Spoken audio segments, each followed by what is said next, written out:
তুমি রহমান, তুমি মেহেরবান। অন্ধ গাহে না শুধু তোমারি গুণগান, বুঝেও বুঝে না তবু শান।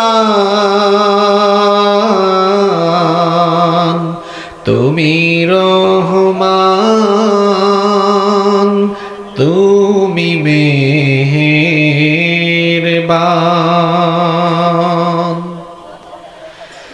জনম জনম যদি গাহি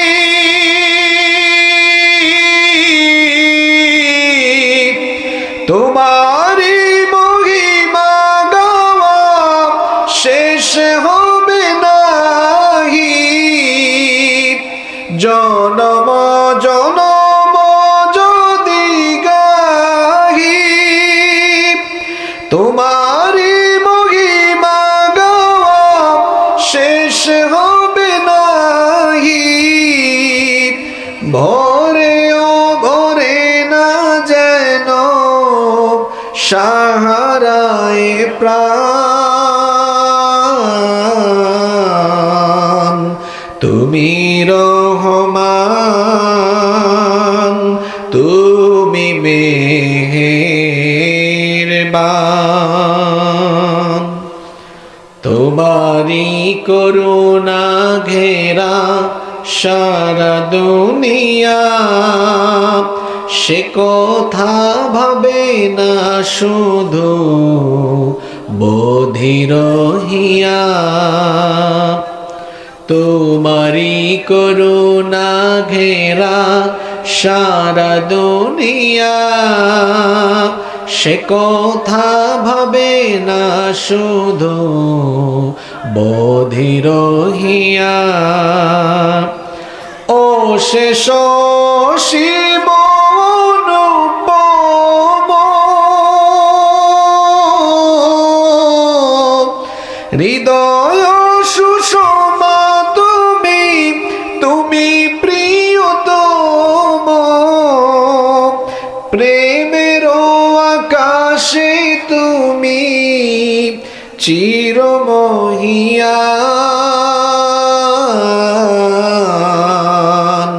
তুমি রহমান, তুমি মেহেরবান।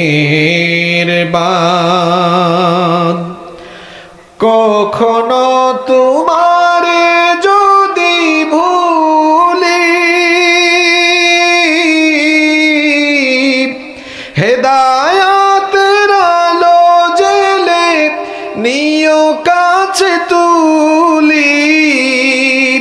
ঠাই দিও প্রিয়তম ওগো দয়াবান। তুমি রহমান, তুমি মেহেরবান। অন্ধ গাহে না শুধু তোমারি গুণগান, বুঝেও বুঝে না তবু শান। তুমি রহমান, তুমি মেহেরবান।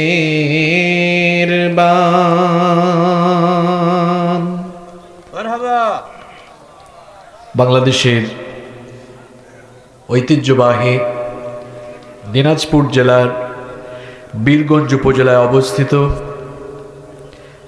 জুম্মারহাট জামে মসজিদের উদ্যোগে আয়োজিত আজকের এই বিশাল তাফসীরুল কোরআন মাহফিলের সমাপনী অধিবেশনের মুহতারাম শ্রদ্ধাভাজন সভাপতি, ঐতিহ্যবাহী দ্বীনি বিদ্যাপীঠ দারুল উলুম ফৈজিয়া মুহিউস সুন্নাহ মাদ্রাসার সম্মানিত মুহতামিম, বিশিষ্ট আলেমে দ্বীন জনাব মুফতি আব্দুল কাইয়ুম হাফিযাহুল্লাহু ওয়া রাআহ হাইয়াহুল্লাহ ওয়া আতালাল্লাহু উমরাহ ওয়া বারাকাল্লাহু ফি হায়াতিহি ওয়া জাআলাহুল্লাহু মিনাল ইবাদিল মুখলিসিন।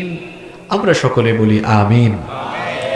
এতক্ষণ আমাদের সামনে কোরআন সুন্নাহর আলোকে অত্যন্ত গুরুত্বপূর্ণ এবং তাৎপর্যবহ আলোচনা রেখেছেন বিশিষ্ট আলেমে দ্বীন হযরত মাওলানা মাহফুজ আল আজাদি হাফিযাহুল্লাহু ওয়া রাআহ ওয়া আতালাল্লাহু উমরাহ ওয়া জাআলাহু আলিমান মাহিরান ওয়া বাহিরান লিখিদমাতিদ দ্বীন। আমরা সকলে বলি আমিন। মঞ্চে বসা আমাদের মাথার তাজ শ্রদ্ধাভাজন উলামা মাশাইখ, মাহফিলে এসেছেন বিভিন্ন মাদ্রাসার আসাতিদায়ে কেরাম, এসেছেন বিভিন্ন মসজিদের খোতাবা এবং আইম্মায়ে কেরাম। ডানে বামে বসে আছেন এই এলাকার গুরুত্বপূর্ণ এবং বিশিষ্ট ব্যক্তিবর্গ। আমার সামনে বসা পিতৃতুল্য সম্মানিত মুরব্বিয়ানে ইজাম, যুগে যুগে আল্লাহর জমিনে আল্লাহর দ্বীন প্রতিষ্ঠায় যারা অগ্রসেনানীর ভূমিকা পালন করেছেন, আমার কলিজার টুকরা প্রিয় যুবক, তরুণ এবং ছাত্র ভাইয়েরা, মহিলা প্যান্ডেল এবং বাসাবাড়ি থেকে শ্রবণরতা শ্রদ্ধেয়া মা এবং বোনেরা, উপস্থিত মিডিয়ার প্রিয় কর্মী এবং সাংবাদিক ভাইয়েরা, প্রশাসন এবং গোয়েন্দা সংস্থার সম্মানিত ভাইয়েরা, প্রিয় শিবরামপুর, জম্মারহাট, বীরগঞ্জ, পার্শ্ববর্তী জেলা ঠাকুরগাঁও বা পঞ্চগড় থেকে আগত সম্মানিত প্রিয় দিনাজপুরবাসী, আপনারা সবাই কেমন আছেন? আলহামদুলিল্লাহ, আল্লাহ আমাকেও ভালো রেখেছেন। আমাদের সবাইকে সুস্থতার সাথে বাঁচিয়ে রেখে আজকের এই সুন্দর বরকতময় নান্দনিক এবং জান্নাতি এই আয়োজনে আমাদেরকে শামিল হওয়ার তৌফিক যিনি দান করেছেন, গলার আওয়াজ বড় করে সবাই বলেন তো তিনি কে? সেই মহান রবের জন্য হৃদয়ের সবটুকু ভালোবাসা, আবেগ, অনুভূতিকে উজাড় করে দিয়ে খুশি মনে প্রাণবন্ত আওয়াজে উচ্চ কণ্ঠে কালিমাতুশ শুকর আদায় করে আমরা সকলেই পড়ছি আলহামদুলিল্লাহ।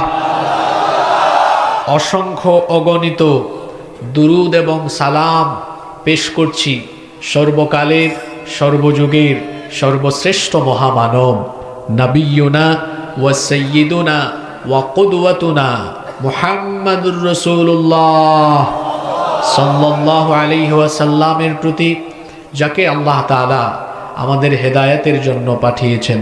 আল্লাহুম্মা সাল্লি আলাইহি আল্লাহুম্মা বারিক আলাইহি। সম্মানিত উপস্থিতি, কনকনে ঠান্ডা প্রচণ্ড কুয়াশাকে ভেদ করে আমরা সবাই এখানে সমবেত হয়েছি কার খুশির জন্য? এত বড় আয়োজন, লক্ষ লক্ষ টাকা খরচ করে এত মানুষের কষ্ট আর মেহনতের ফলে বাস্তবায়িত হওয়া এই বিশাল সমাবেশে আমরা অপ্রাসঙ্গিক, অপ্রয়োজনীয় কোনো কথাবার্তা বলে সময়ের বরকত নষ্ট করতে চাই না। সরাসরি আমরা আল্লাহর কালাম থেকে হেদায়েতের নিয়তে কিছু কথা বলবো এবং শুনবো ইনশাআল্লাহ। আল্লাহ তাআলা আমাদেরকে হেদায়েতের নিয়তে বলার এবং শোনার তৌফিক দান করেন, আমরা বলি আমিন। সম্মানিত দিনাজপুরবাসী, এই পৃথিবীতে অসংখ্য মানুষের বসবাস। পৃথিবীতে প্রায় 800 কোটি মানুষ বসবাস করছে। সকলেই আল্লাহর বান্দা, কারণ সকলকে যিনি সৃষ্টি করেছেন, সবাই সমস্বরে বলেন তো তিনি কে? এই যে চতুর্দিকে তো মানুষ, সবাই আল্লাহর বান্দা, কিন্তু আল্লাহ তাআলার কাছে সবাই কি প্রিয়? কথা বলেন, সবাই কি আল্লাহর প্রিয়? না, সবাই আল্লাহর প্রিয় নয়, সবাই আল্লাহর পছন্দের বান্দা নয়, সবাই আল্লাহর নৈকট্যশীল বান্দা নয়।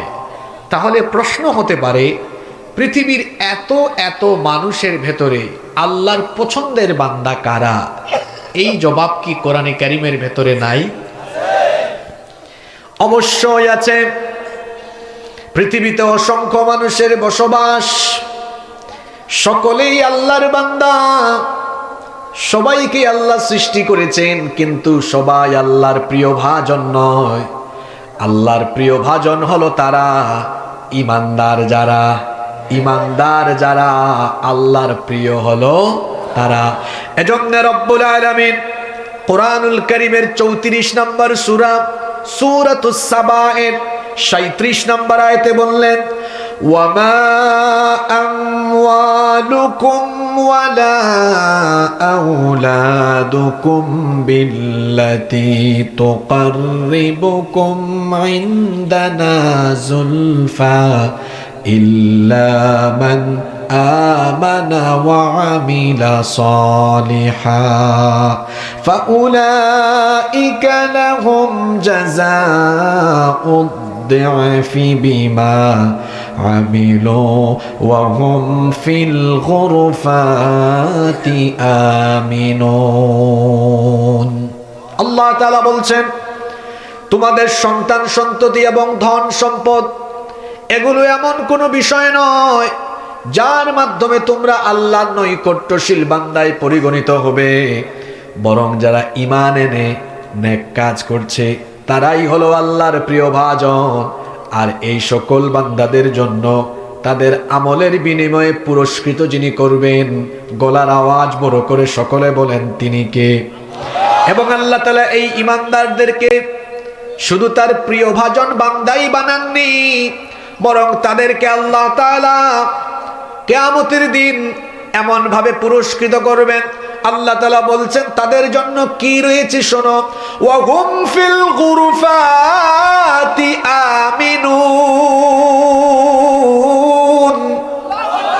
তাদের জন্য জান্নাতে নিরাপদ সুউচ্চ আবাসনের ব্যবস্থা রয়েছে। এই আয়াত আমাদেরকে কি বার্তা দিল? পৃথিবীতে এত এত মানুষ, কিন্তু সবাই আল্লাহর প্রিয় নয়। একমাত্র ঈমানদার যারা আল্লাহর প্রিয় বান্দা হলো তারা। কথা বুঝে থাকলে সবাই একটু বলেন তো, আল্লাহর প্রিয় কারা? একটু জোরে বলেন, আল্লাহর প্রিয় কারা? ঈমানদার যারা।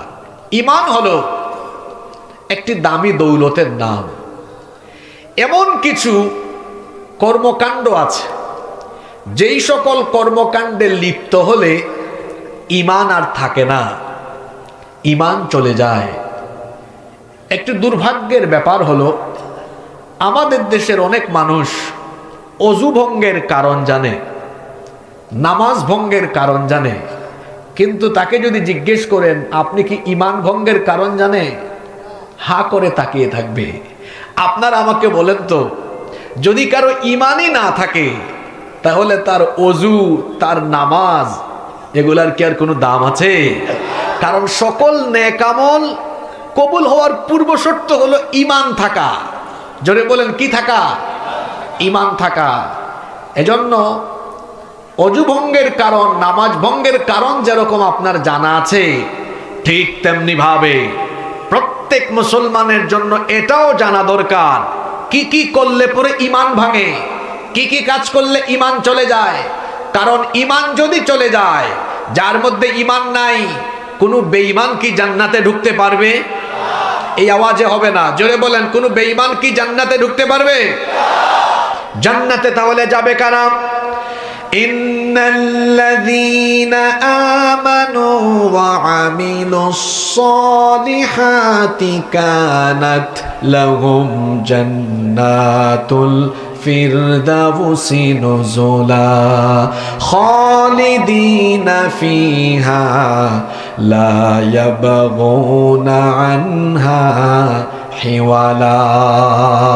নিশ্চয়ই ঈমান আনার পরে যে সকল ঈমানদারেরা নেক কাজ করছে, ঈমান আর নেক আমল করে যারা, এক নম্বরের জান্নাত, জান্নাতুল ফিরদাউসের ওয়ারিশ হয়ে যাবে তারা। ঈমানদার ব্যতীত কেউ জান্নাতে যেতে পারবে না। সুতরাং ইমানে যদি চলে যায় তাহলে তো জান্নাত পাওয়ার আর কোনো উপায় নাই। এমন কিছু কর্মকাণ্ড আছে যেই কর্মকাণ্ডে লিপ্ত হলে ইমান থাকে না, ইমান চলে যায়। এই রকমের ইমান বিধ্বংসী 10টি কারণ আছে। যেই 10টা কাজ করলে ইমান থাকে না, ইমান চলে যায়, এই রকমের মোট কয়টা কাজ আছে? এলাকার নাম তো বড় সুন্দর, বীরগঞ্জ। সম্ভবত পূর্বপুরুষরা সবাই বীর পুরুষ ছিল, তো বীর পুরুষের ঘরে হয়েছে ও বীর পুরুষ। তো বীর পুরুষ নাকি এভাবে আওয়াজ দিবে না আকাশ বাতাস ভারী করে দিবে? নিশ্চয়ই আকাশ বাতাস ভারী করে দিবে। বীরগঞ্জের বীর পুরুষেরা বলেন তো ইমান চলে যায় কয়টা কাজ করলে? না না না, এটা বীর পুরুষের আওয়াজ হয় নাই। জোরে বলেন কয়টা? আবার বলেন, আবার বলেন, সবাই বলেন। এগুলা মুখস্থ করতে হবে আজকে, মুখস্থ করে তারপর ছুটি হবে ইনশাআল্লাহ। দিনাজপুরের ব্যাপারে আমার ভালো একটা আইডিয়া আছে। তাজা তাজা শাকসবজি, ফল ফসলের সমাহার, এগুলো ভোগ করে সকলের মেধা, মেমোরাইজিং ক্যাপাসিটি এবং মানসিক বিকাশ খুব ভালোই সাধিত হয়েছে। সুতরাং আমরা এখানে যারা আছি, আলোচনার প্রতিটি পয়েন্ট হয় মুখস্থ করব, নইলে নোট ডাউন করব। যুবক ভাইয়েরা, ছাত্র ভাইয়েরা, নোট ডাউন করতে পারবেন তো ইনশাআল্লাহ? আল্লাহ সবাইকে আমলের নিয়তে শোনার তৌফিক দান করেন। তাহলে যে 10টি কাজ করলে ইমান থাকে না, ইমান চলে যায়, এই 10টা কাজ শুরু হচ্ছে। নাম্বার 1, 1 নাম্বার, আশিরকু বিল্লাহ। আল্লাহর সাথে যদি কেউ শিরক করে, ইমান থাকবে? শিরক হচ্ছে সবচেয়ে বড় কবিরা গুনাহ। এজন্য আল্লাহ কোরআনে বলেছেন, ইন্নাশ শিরকা লাযুলমুন আযীম।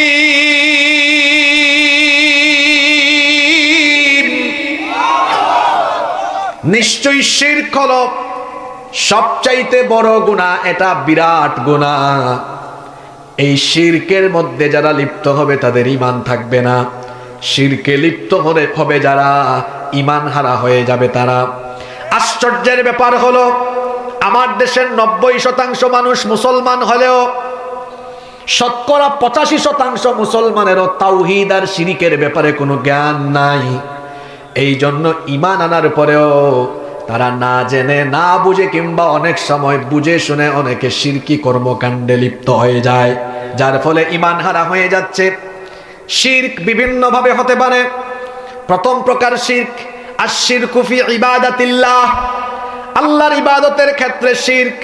ইবাদত পাওয়ার একমাত্র হকদার, ইবাদত পাওয়ার একমাত্র যোগ্যতা যার, আকাশ বাতাস ভারী করে সবাই জবাব দিয়ে বলেন তিনি কে?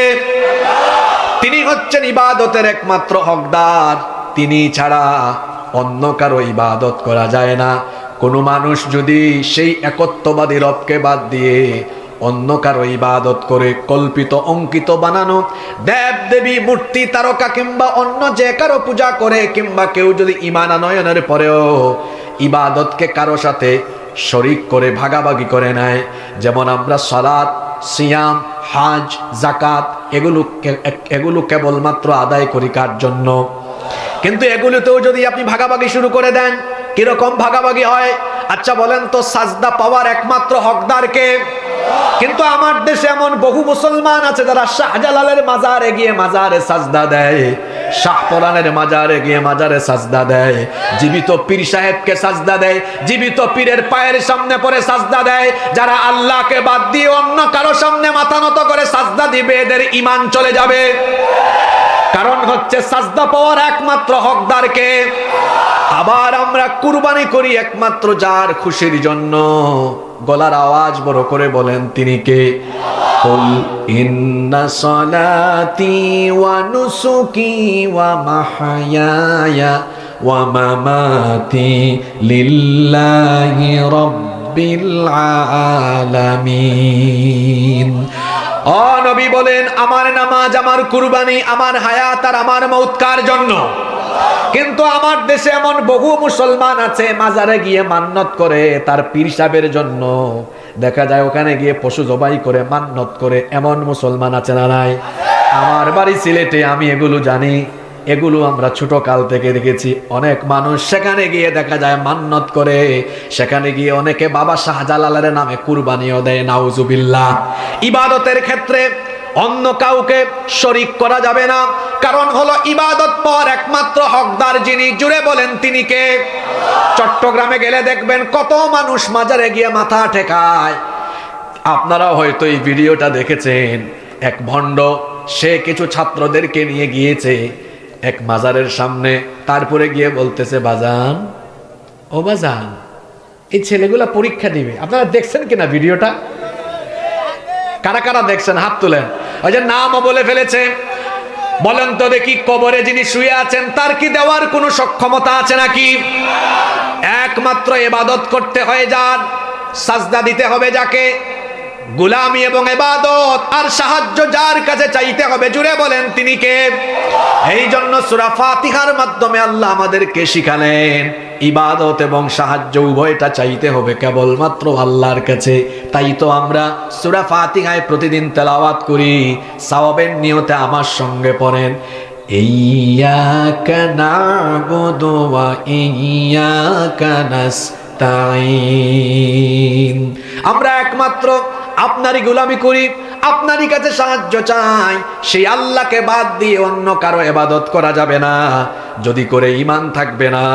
এজন্য রব্বুল আলামিন কোরআনুল কারীমের 17 নম্বর সূরা, সূরা বনী ইসরাঈলের 39 নম্বর আয়াতে বললেন, ওয়ালা তাজআল মা'আল্লাহি ইলাহান আখার ফাতুলকা ফি জাহান্নামা মালুমান মাদহুরা। আল্লাহ তাআলা বলছেন, আল্লাহর সাথে অন্য কাউকে ইলাহ হিসাবে গণ্য করো না, যদি এমনটা করো তাহলে নিন্দিত এবং বিতাড়িত হয়ে জাহান্নামে নিক্ষিপ্ত হওয়া লাগবে। কোরআনে কারীমের 26 নম্বর সূরা, সূরাতুশ শুআরা এর 213 নম্বর আয়াতে আল্লাহ বলছেন, ফালা তাদউ মা'আল্লাহি ইলাহান আখার ফাতাকুনা মিনাল মুআদ্দিবিন। আল্লাহর সাথে অন্য কাউকে উপাস্য হিসাবে গণ্য করো না, যদি করো তাহলে আযাবপ্রাপ্তদের কাতারে শামিল হয়ে যাবে। ইবাদতের ক্ষেত্রে আল্লাহর সাথে কাউকে যেমন শরীক করা যায় না, তেমনি আল্লাহর নাম এবং গুণাবলীর ক্ষেত্রেও কাউকে শরীক করা যায় না। আল্লাহ তাআলা যে সকল গুণাবলীতে গুণান্বিত, সেই গুণে অন্য কাউকে গুণান্বিত করা যাবে। আচ্ছা সবাই বলেন তো দেখি, ভালো আর মন্দের মালিক কে? পুরুষের মতো আওয়াজ দিয়ে বলেন, ভালো মন্দের মালিক কে? ভালো করেন কে? আবার মাঝে মাঝে পরীক্ষার জন্য দুঃসময় বা মন্দ পরিস্থিতিতে যিনি ফেলেন, জোরে বলেন তিনি কে? অনেকে আছে বিভিন্ন পীর সাহেবের কাছে যায়, জ্যোতিষীর কাছে যায়, গণকের কাছে যায়, গিয়ে বলে দেখেন তো আমার ভালোর জন্য কি কি করতে পারেন। মাজারে যায়, বরকতের জন্য গিয়ে সুতা টানায় দেয়, সুতা উল্টায় দেয়। যারা এই রকম বরকতের জন্য, ভালো মন্দের জন্য অন্য কারো দ্বারস্থ হয়, এদের ঈমান থাকে না, এদের ঈমান চলে যায়। কারণ ভালো আর মন্দ যিনি ঘটাতে পারেন তিনি কে? এজন্য রব্বুল আলামিন কোরআনুল কারীমের 6 নম্বর সূরা, সূরাতুল আনআমের 17 নম্বর আয়াত থেকে বলছেন, ওয়া ইয়ামসাসকাল্লাহু বিদুররিন ফালা কাশিফা লাহু ইল্লা হু ওয়া ইয়ামসাসকা বিখাইরিন ফাহুয়া আলা কুল্লি শাইইন কাদির। আল্লাহ তাআলা বলছেন, আর যদি তোমাকে দুঃখ দুর্দশা দ্বারা আল্লাহ স্পর্শ করেন, তাহলে আল্লাহ ব্যতীত কেউ তোমার কল্যাণ করতে পারবে না। আবার আল্লাহ যদি কাউকে কল্যাণ দ্বারা স্পর্শ করেন, তার ক্ষতি কেউ করতে পারবে? আল্লাহ যদি কারো ভালো চান, কেউ কি তার মন্দ করতে পারে নাকি? আবার আল্লাহ যদি কারো ক্ষতি করতে চান, কেউ কি তার ভালো করতে পারে নাকি? এই জন্য ভালো মন্দের জন্য অন্য কারো দ্বারস্থ হওয়া যাবে না। অনেকে আছে বিয়ে শাদী করার পর দাম্পত্য জীবনে বহু বছর হয়েছে, সন্তান হয় না, সন্তান হওয়ার জন্য তাবিজ কবজের পিছনে লাইন ধরেছে, মাজারে যায়, তারপরে বিভিন্ন পীর সাহেবের কাছে গিয়ে এমন একটা ভাব ধরে মনে হয় যেন পীর সাহেব কিংবা মাজারে শুয়ে থাকা লোকটা তাকে বাচ্চা দিয়ে দিবে। বলেন তো সন্তান দেওয়া আর না দেওয়ার ইখতিয়ারটা কার? এজন্য সন্তান চাইতে হবে কার কাছে? রব্বুল আলামিন কোরআনুল কারীমের 42 নম্বর সূরা সূরাতুশ শুরা এর 49 নম্বর আয়াত থেকে বলছেন, লিল্লাহি মুলকুস সামাওয়াতি ওয়াল আরদি ইয়াখলুকু মা ইয়াশা ইয়াহাবু লিমান ইয়াশাউ ইনাসাও ওয়া ইয়াহাবু লিমান ইয়াশাউ الذكور أو يزوجهم ذكرانا وإناثا ويجعل من يشاء عقيما إنه عليم قدير। আসমান সমূহ আর জমিনে যা কিছু আছে সব কিছুর মালিকানা কার? সে আল্লাহ বলছেন তিনি যা চান তাই তিনি সৃষ্টি করতে পারেন। তিনি যাকে চান কন্যা সন্তান দান করেন, যাকে চান পুত্র সন্তান দান করেন। আবার আল্লাহ যাকে ইচ্ছা করেন ছেলে মেয়ে দুইটা মিলিয়ে দেন। আবার আল্লাহ যাকে ইচ্ছা ছেলে মেয়ে কোনোটাই দেন না, বন্ধা অবস্থায় রেখে দেন।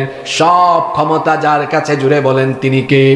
এজন্য সন্তান না হলে কোন জীবিত মৃত পীর সাহেবের কাছে গিয়ে তাবিজের জন্য কিংবা সেখানে গিয়ে মাথা নত করে সাজদা দিয়ে দিয়ে ঈমান হারা হবেন না। 86 বছর পর্যন্ত জাতির পিতা ইব্রাহিম আলাইহিস সালামের সন্তান ছিল না। বার্ধক্য বয়সে তিনি সন্তান চেয়েছেন কার কাছে? তিনি বলেছেন, রব্বি হাবলি মিনাস সালিহিন, রব তুমি আমাকে নেককার দিনদার সুসন্তান দান করো, নেককার সন্তান দান করো। আল্লাহ তার দোয়া কবুল করে জানিয়ে দিলেন, ফাবাশশারনাহু বিগুলামিন হালিম, আমি আমার খলিল ইব্রাহিমের দোয়াকে কবুল করে নিলাম আর তাকে ধৈর্য সহিষ্ণু নেককার সন্তানের সুসংবাদ দিয়ে দিলাম। সন্তান যদি না হয় তাহাজ্জুদের সাজদায় পড়ে যান, নামাজে কাতর হয়ে আল্লাহর কাছে চান। আল্লাহর কাছে চাইলে আল্লাহ ফিরায় দেন না, কারণ আল্লাহর কাছে নেয়ামতের ভান্ডার কম না বেশি? আসতে বলবেন না, জোরে বলেন, কম না বেশি? রাতের আধারে তাহাজ্জুদের নামাজে সাজদায় পড়ে যান, কারণ তাহাজ্জুদের সাজদার দাম অনেক বেশি। সেই সাজদায় গিয়ে আল্লাহর কাছে চাইতে থাকেন। রাতের আধারে যারা সিজদাতে রয়, দু চোখের অশ্রুতে নদী যেন বয়। রাতের আধারে যারা সিজদাতে রয়, দু চোখের অশ্রুতে নদী যেন বয়। ছলনার হাত ছানি যতই আসুক, পেছনে ফিরেও তাকায় না, পেছনে ফিরেও তাকায় না। যাদের হৃদয়ে আছে আল্লাহর ভয়, তারা কভু পথ ভুলে যায় না। আল্লাহর প্রেম ছাড়াই দুনিয়ায় কারো কাছে কোনো কিছু চায় না। আল্লাহু আকবার। চাইতে হবে কার কাছে? ইবাদতের ক্ষেত্রে যেমন অনেকে শিরক করে, ঠিক তেমনি অনেকে নাম আর গুণাবলীর ক্ষেত্রেও শিরক করে। যে সকল গুণাবলীতে আল্লাহ গুণান্বিত, সেই গুণে অন্য কাউকে গুণান্বিত করা যায়।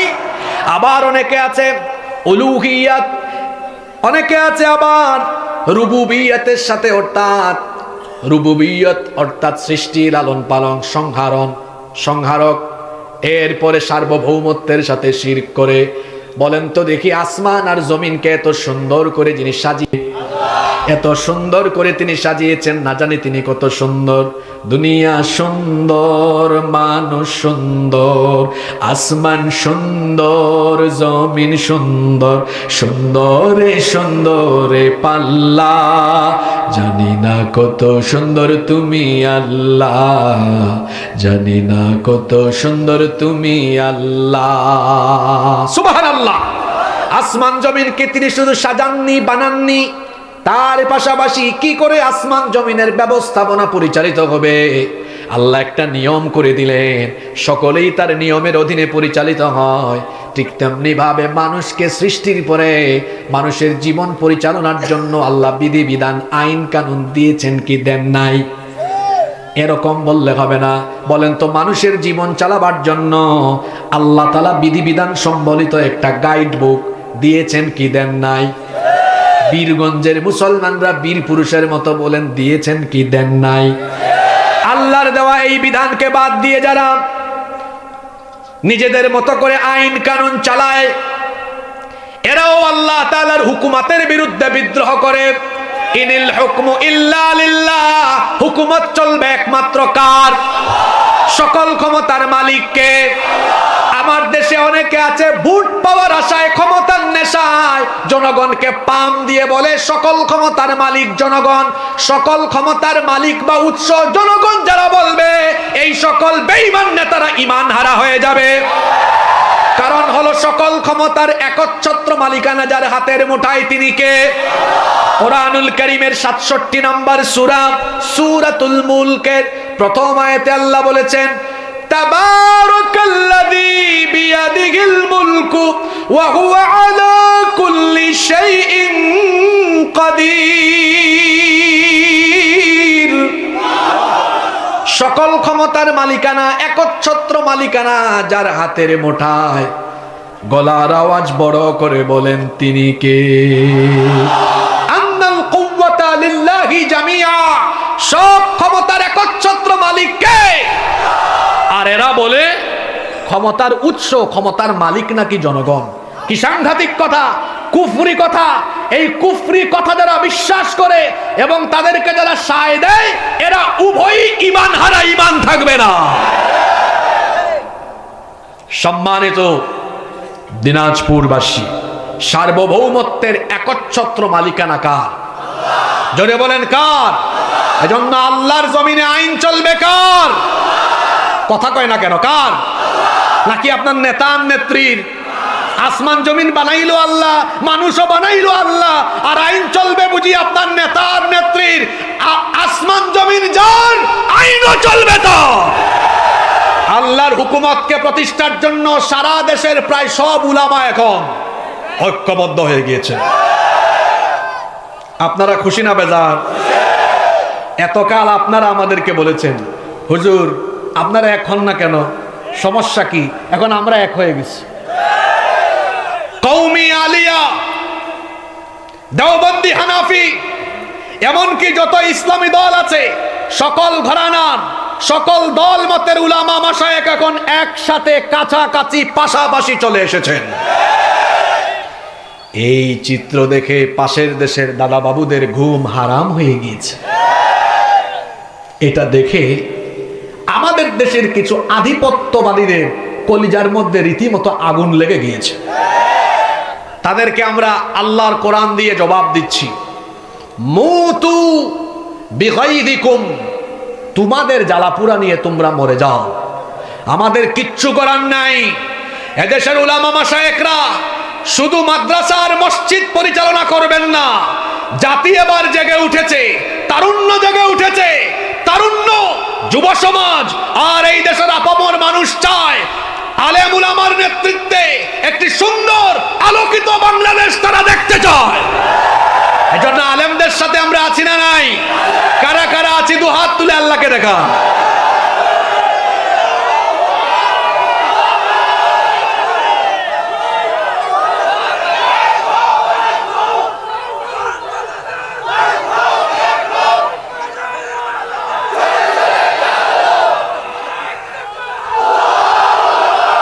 দিনাজপুরের তারুণ্য যুব সমাজকে আমি বলি, ও আমার যুবক তরুণ ভাইয়েরা, আমিও আপনাদের মতো যুবক।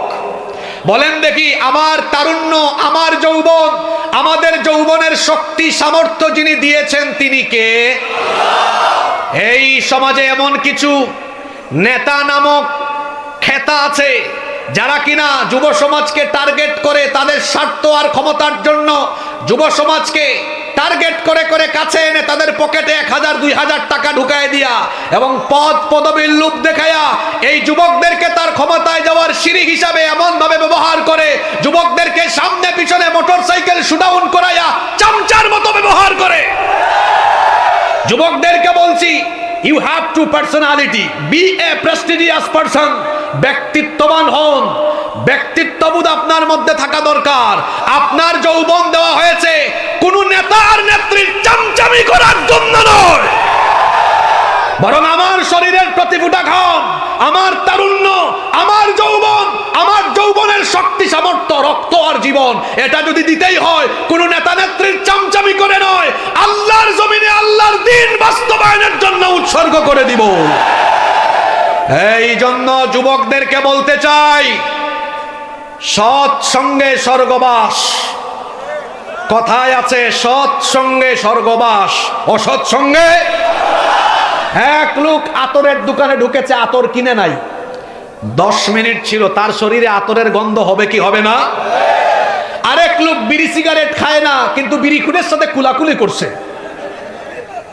এখন গায়ে বিড়ির গন্ধ হবে কি হবে না?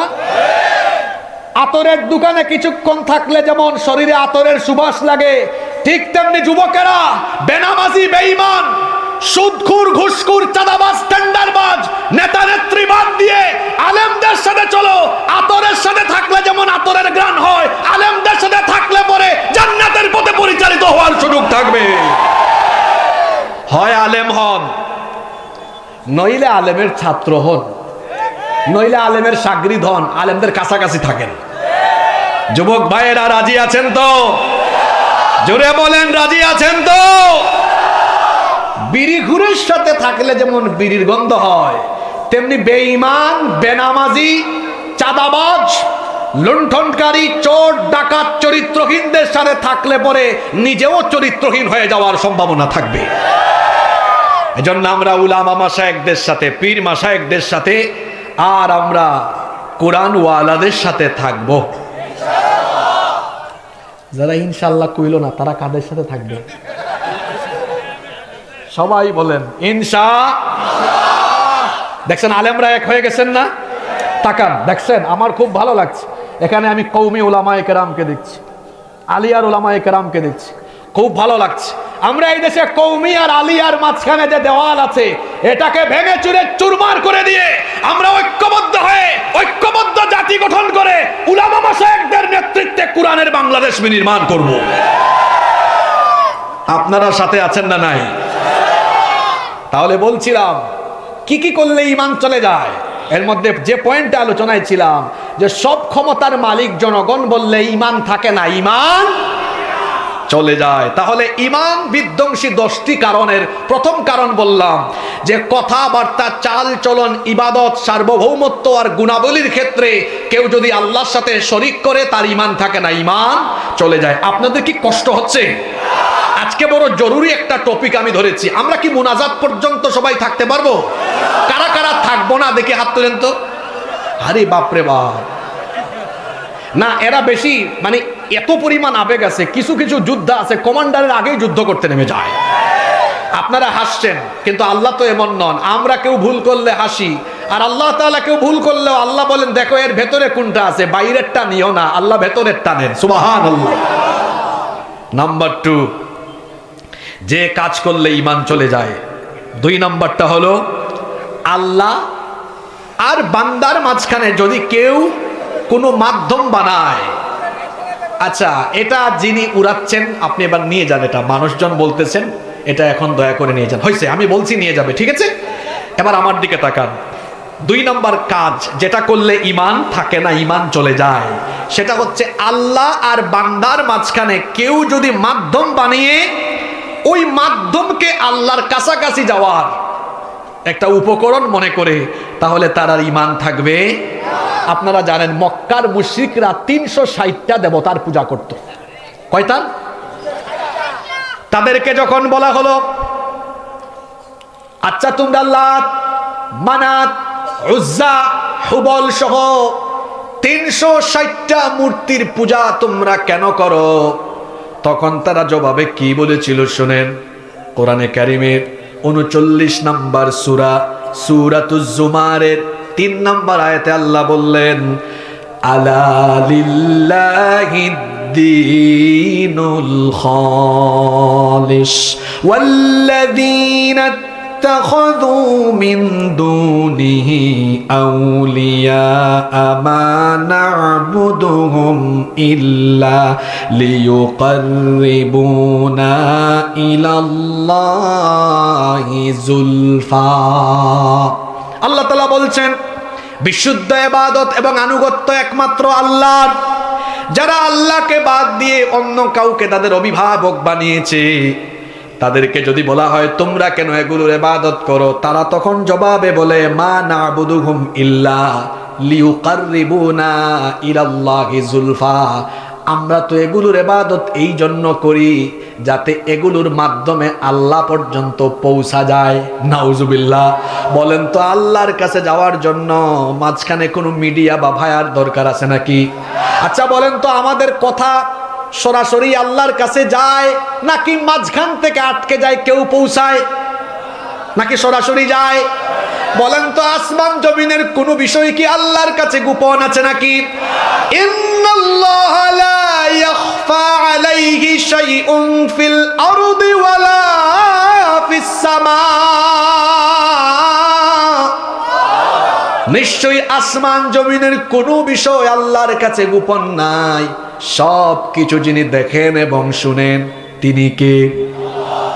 অনেকে আছে আল্লাহ তাআলার কাছে মনে করে সরাসরি যাওয়া যাবে না। এই জন্য আমার দেশে কিছু মারেফতি আর তরিকতি লোকেরা আছে, তারা বলে আমরা তো এই লাইন ধরছি যাতে আল্লাহ পর্যন্ত যাওয়া যায়, কিন্তু আল্লাহর কাছে আমাদের ডাক পৌঁছানোর জন্য কোনো মাধ্যম লাগে না, মিডিয়া লাগে না, ভায়ারও দরকার হয় না।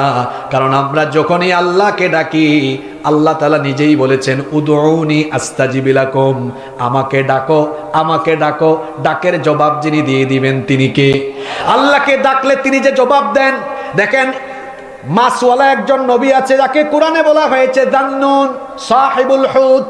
মাছওয়ালা একজন নবী আছেন যিনি মাছের পেটে চলে গিয়েছিলেন, মাছ তাকে গিলে ফেলেছিল সাগরের তলদেশে। মাছের পেটের ভেতর থেকে তিনি আল্লাহর কাছে একটা ফরিয়াদ জানিয়েছিলেন। তিনি বলেছিলেন যারা পারেন আমার সাথে পড়েন লা ইলাহা ইল্লা আনতা সুবহানাকা ইন্নী কুনতু মিনাজ জালিমিন। তিনি যখন বলেছিলেন আল্লাহ তুমি ছাড়া কোনো ইলাহ নাই, মাবুদ নাই, আমি তো নিজের উপর জুলুম করে ফেলেছি, তুমি ছাড়া উদ্ধারের কেউ নাই। তিনি যখন সাগরের তলদেশে মাছের পেটের ভেতর থেকে এই ডাক দিলেন, দুনিয়ার কেউ শুনে নাই, আসমানের কেউ শুনে নাই, কোনো ফেরেশতাও শুনে নাই, কিন্তু যিনি এই আওয়াজটা শুনেছেন তিনি কে? সঙ্গে সঙ্গে জবাবও দিয়ে দিয়েছেন ফাস্তাজাবনা লাহু ওয়া নাজ্জাইনাহু মিনাল গাম্মি ওয়া কাযালিকা নুনজিল মুমিনিন। আমি আমার নবী ইউনূসের ডাকের জবাব দিলাম, তাকে তার বিপদ থেকে বাঁচিয়েও দিলাম। ওয়া কাযালিকা, এইভাবে করে যদি মুমিনরাও বিপদে মুসিবতে পড়ে আমাকে ডাকে, নুনজিল মুমিনিন, মুমিনদেরকেও বিপদ থেকে যিনি বাঁচিয়ে দিবেন তিনি কে? সুতরাং আমাদের যে কোনো কিছু আল্লাহর দরবারে পৌঁছাতে হলে কোনো মাধ্যমের দরকার, কোনো মাধ্যম লাগে না। মাধ্যম হলো নেক আমল। জোরে বলেন মাধ্যম হলো কি? নেক আমলের মাধ্যমে আল্লাহর কাছাকাছি যাওয়া যায়, আল্লাহর প্রিয় বান্দা হওয়া যায়। এজন্য অন্য কাউকে বা কোনো বস্তুকে মাধ্যম বানানো লাগে না। কেউ যদি অন্য কোনো ব্যক্তি বস্তুকে মাধ্যম বানায় তাহলে তার ঈমান থাকবে। ঈমান চলে যাওয়ার 3 নাম্বার কারণ হলো মুশরিকদেরকে, কাফিরদেরকে কেউ যদি কাফির মনে না করে, কাফির হিসাবে যদি বিশ্বাস না করে, তাহলে সেও কিন্তু কাফির হয়ে যাবে। কাফিরকে কাফির মনে না করলে ওই ব্যক্তিও কাফির হয়ে যায়। মুশরিকরা হলো অপবিত্র। এই জন্য আল্লাহ কোরআনে কারিমের 9 নম্বর সূরা সূরাতুত তাওবা এর 28 নম্বর আয়াতে বললেন ইন্নামাল মুশরিকুনা নাজাসুন, নিশ্চয়ই মুশরিকরা হলো নাজাস, এরা হলো অপবিত্র। সুতরাং যারা মুশরিক কাফির, এদের ব্যাপারে আপনার এই দৃষ্টিভঙ্গি থাকতে হবে। যারা ঈমান আনে নাই সেই সকল মুশরিকরা, কাফিররা, এরা সব হলো কাফির মুশরিক। কারণ আল্লাহ এদের ব্যাপারে কোরআনে কারীমের 98 নম্বর সূরা সূরাতুল বাইয়িনা এর 6 নম্বর আয়াতে বলছেন ইন্নাল্লাযীনা কাফারু মিন আহলিল কিতাবি ওয়াল মুশরিকিনা ফি নারি জাহান্নামা খালিদিনা ফিহা উলাইকা হুম শাররুল বারিয়া। নিশ্চয়ই যারা আহলে কিতাবদের মধ্যে যারা কুফরি করেছে এবং যারা মুশরিক, এদের জন্য জাহান্নামের আগুন, সেখানে তারা চিরকাল থাকবে। এরা হলো আল্লাহর সবচেয়ে নিকৃষ্ট, এরা নিকৃষ্ট মানুষ। মুশরিকদেরকে, কাফিরদেরকে যারা কাফির মানে না, এদেরও ঈমান থাকে না। আমার দেশে এই টাইপসের কিছু রোগী আছে যারা কাদিয়ানীদেরকে কাফের হিসাবে ঘোষণা দিতে পারে না। বলেন তো, কাদিয়ানীরা মুসলমান না কাফের? এই উত্তরবঙ্গে কিন্তু এদের ঠিকানা আছে, আমি জানি। কাদিয়ানীরা কাফের, এদেরকে যারা কাফের বলে না তারাও কাফের। 54 বছর হয়েছে, বাংলাদেশে রাষ্ট্রীয়ভাবে এখনো কাদিয়ানীদেরকে কাফের ঘোষণা করা হয় নাই। আচ্ছা, কাদিয়ানীরা কাফের কেন? কারণ তারা আখিরি নবীকে আখিরি নবী হিসাবে মানে। এই উত্তরবঙ্গে কিন্তু এদের ঘাঁটি আছে, আমি জানি। গত বছর তাদের ঘাঁটির পাশে আমি মাহফিল করেছি, মাহফিলে উঠেই তাদের ব্যাপারে আমি কথা বলেছি। এই দেশে হিন্দু, বৌদ্ধ, খ্রিস্টান যেভাবে অমুসলিম পরিবেশে বাস করে, অমুসলিম পরিচয়ে বাস করে, কাদিয়ানীরা এই দেশের মানুষ। তারা এই দেশে অমুসলিম পরিচয়ে বসবাস করবে, আমাদের কোনো আপত্তি। কিন্তু আহমদিয়া, আহমদি, কাদিয়ানিয়া, আহমদি জামাত বিভিন্ন নামে এই দেশে বসবাস করে মুসলমানদেরকে ধোঁকা দিবেন, মুসলিম পরিচয়ে বসবাস করবেন, এটা মেনে নেওয়া হবে না। কাদিয়ানীরা কাফের, এদেরকে যারা কাফের বলে না এরাও কাফের। এখন শুনেন, একটা দুঃখের কথা বলি। গত কিছুদিন আগে ঢাকার সোহরাওয়ার্দী উদ্যানে আলেমরা খাতমে নবুয়ত একটা সম্মেলন করেছেন, আপনারা জানেন কিনা? এই অনুষ্ঠানটা ভালো, আমি তাদের দাবির সাথে একমত, কিন্তু তাদের পদ্ধতির সাথে 100 ভাগ দ্বিমত। তাদের দাবির সাথে একমত, পদ্ধতির সাথে আপনারা বুঝতেছেন নাকি? কেন দ্বিমত? এই কারণে দ্বিমত, আমরা আলেমরা কি এমন দুষ করছি এই দেশে যে 54 বছর ধরে আমরা এতিমের মতো শুধু ওদের কাছে আমরা লিখিত দাবি দেই, মৌখিক দাবি দেই, এতিমের মতো বলি, মাননীয় সরকার, মহামান্য সরকার দাবি পূরণ করেন, মানেন। বহু বলেছি, বলে দেখছি কাম আর হয় না। আমি বলবো এখন আলেমদেরকে ঐক্যবদ্ধ হতে হবে। আমরা আর অনুরোধ জানাবো না, যেখান থেকে আইন পাশ করলে পরে হা বা না একটা কিছু হয়ে যায়, সেই জায়গায় ঢুকে আমরা কাদিয়ানীদেরকে রাষ্ট্রীয়ভাবে কাফের ঘোষণা করতে চাই। আমরা এবার অনুরোধের জায়গায় থাকবো না, আমরা আদেশের জায়গায় থাকবো। জোরে বলেন, আমরা আদেশের জায়গায় থাকবো না অনুরোধের জায়গায়? আপনারা আলেমদেরকে আদেশের জায়গায় দেখতে চান না অনুরোধের জায়গায় দেখতে চান? আদেশ আর অনুরোধের পার্থক্য কি? পার্থক্য হলো, মনে করেন গান বাজনা, অথবা মনে করেন আপনি মনে করেন মাদক, মদ, ইসলামে হালাল না হারাম? আমরা বলতেছি মাননীয় সরকার মাদক নিষিদ্ধ করেন, এটা আদেশ না অনুরোধ? রমজান মাসে হোটেল রেস্টুরেন্ট দিনের বেলা বন্ধ রাখার ব্যবস্থা করেন দয়া করে, আদেশ না অনুরোধ? অনুরোধ করতে করতেই তো 54 বছর চলে গেল। এবার সময় এসেছে আদেশের জায়গাগুলোতে আমরা যেতে চাই। আমরা আর কাউকে অনুরোধ করব না, বরং আইন পাশ করে করে সকল অন্যায় বিষয়কে আমরা আইন পাশ করে নিষিদ্ধ করে দিব।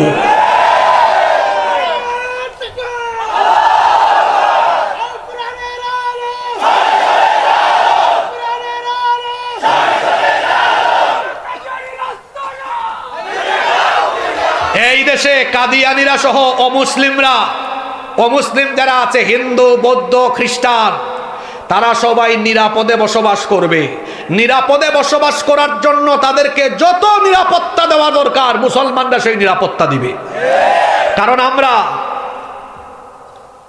আমরা বিধর্মীদেরকে হামলা করা, অমুসলিমদের উপাসনালয়ে হামলা করা, বাড়িঘর পুড়িয়ে দেওয়ার নীতিতে আমরা বিশ্বাসী নই। ইসলাম এটা আমাদেরকে শেখায় না। আমি জানি না আপনাদের এলাকায় অমুসলিমরা আছে কিনা।